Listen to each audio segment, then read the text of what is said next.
মিথ্যার উপর প্রতিষ্ঠিত একটা অভিযোগ ছিল।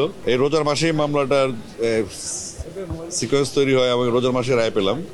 তো আমি সন্তুষ্ট, আমি খুশি, এবং গত 8 বছর ধরে আমি কোর্টে আসছি কন্টিনিউয়াসলি। আমি কোনো রকম প্রভাব বিস্তারের চেষ্টা করিনি, কোনো রকম রাজনৈতিক ইস্যু বানাতে চাইনি। আমি চেয়েছিলাম ন্যায় বিচার এবং আমি ফাইট করার চেষ্টা করেছিলাম।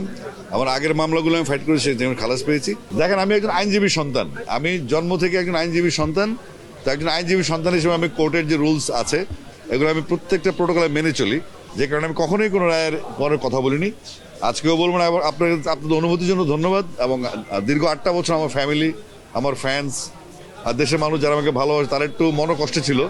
তো আজকে মাননীয় আদালতের এই রায়ের মাধ্যমে আসলে আমি একটু মুক্তি পেলাম আর কি। এটা আমার জন্য অনেক আনন্দের, আমার ফ্যামিলির জন্য অনেক আনন্দের। দীর্ঘ 8 বছর পরিশ্রমের পরে আজকে একটা কাঙ্ক্ষিত রায় আসছে। এই রায় মামলাগুলো, তার বিরুদ্ধে যতগুলো মামলা ছিল অধিকাংশ মামলাগুলো সবগুলাই মামলাই ছিল হয়রানি এবং ষড়যন্ত্রমূলক। সে ছিল একটা সন্ত্রাসের শিকার। আজকে সেখান থেকে বিজ্ঞ আদালত এই রায়ের মাধ্যমে দেশে ন্যায় বিচার এবং আইনের শাসন প্রতিষ্ঠিত হয়েছে। বিজ্ঞ আদালত যে আজকে তাকে খালাস প্রদান করলেন, তার মাধ্যমে দেশে আইনের শাসন এবং ন্যায় বিচার প্রতিষ্ঠিত হয়েছে। সে কখনোই আইনের প্রতি শ্রদ্ধাশীল ছিলেন বিদায় দীর্ঘ 8 বছর আইনের যে স্বাভাবিক প্রক্রিয়ার মধ্যে থেকেই আজকে এই যে রায়, এইটা তার জন্য সুফল বয়ে আনছে। Next level, well done, side by side, free.